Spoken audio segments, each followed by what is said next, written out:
Silages are feed ingredients frequently included in diets for dairy and beef cattle.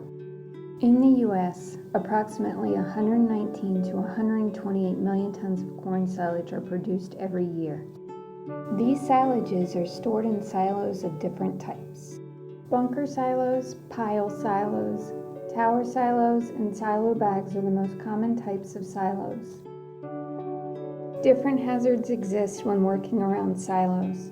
A silent or invisible hazard is the poisoning with nitrogen dioxide. Nitrogen dioxide is an extremely toxic gas produced during the ensiling process.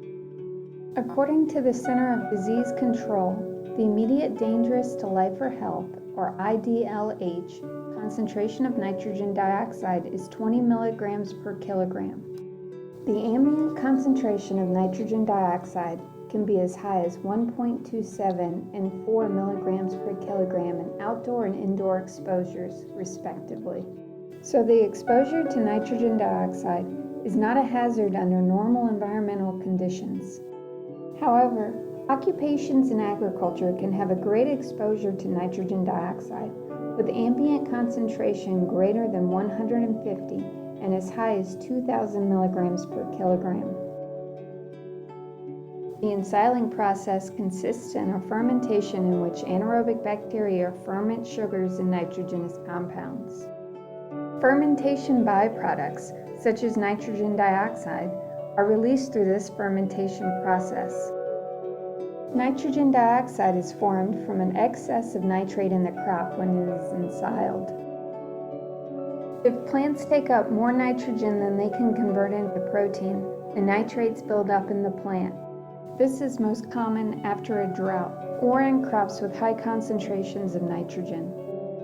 Nitrogen dioxide begins to form within a few hours after the silo has been filled and may produce toxic levels for 2 to 6 weeks. In tower silos, since it is heavier than air, nitrogen dioxide remains beneath the air mass on top of the silage. Nitrogen dioxide may also flow down through the chute. In horizontal silos and silo bags, nitrogen dioxide may drift and concentrate underneath the plastic or in between bags. When inhaled, nitrogen dioxide reacts with moisture in the body to form nitric acid. Nitric acid is a strong acid that causes severe burning in the lungs and respiratory system.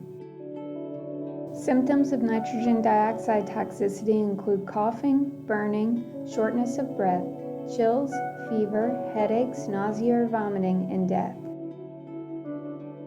Lung symptoms will often progress hours after the exposure. Several people have died. In 2019, a dairy farmer and his 11-year-old son became affected by the fumes when working in a silo, leaving them incapacitated. After climbing the tower to save them, the farmer's brother also became victim to the overpowering gas. In 2018, a farmhand was sent up into the silo and, overcome by fumes, fell into the reservoir and died. Another person went to help the fallen farmhand and succumbed to the same fate. Nitrogen dioxide is also a danger to livestock. In 2007, gas from a bunker silo entered a cubicle house for dairy cows, injuring 11 cows and killing another 3.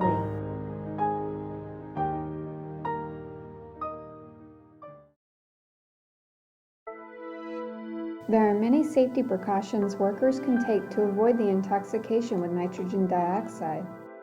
If you must enter a tower silo to level off or set up an unloader after filling, first run the silage blower for at least 30 minutes to exclude the nitrogen dioxide.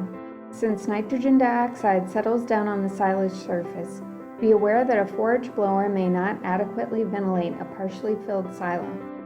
In this case, remove the upper chute doors down to the level of the settled silage. This allows the gas to flow down the chute and keeps it from collecting in the silo. Ventilate the silo room adequately for at least 2 weeks after filling. Open the windows and outside door of the silo room and use fans if necessary. Avoid placing horizontal silos and silage bags near buildings or enclosed areas where the gas can collect.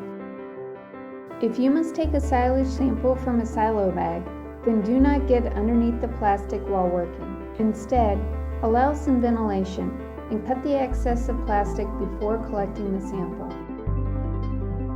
Bunker and pile silos should be covered immediately to prevent the gas from settling around them. Do not puncture bubbles in plastic that may release the gas directly into workers' face. The presence of this silo gas might be recognized by a burning sensation in the nose, throat, and chest. If feeling any type of symptoms, the person should get medical attention immediately. Finally, do not try to assist a coworker or family member that is unconscious on the silo surface. Instead, run the silo blower and immediately call 911. When calling 911, let the agent know that you're calling about a silo emergency and provide the height of the silo the victim is in, as any rural fire departments do not have ladder trucks and may need to call for mutual aid from other departments. So it is important that they have this information before they arrive to the accident site.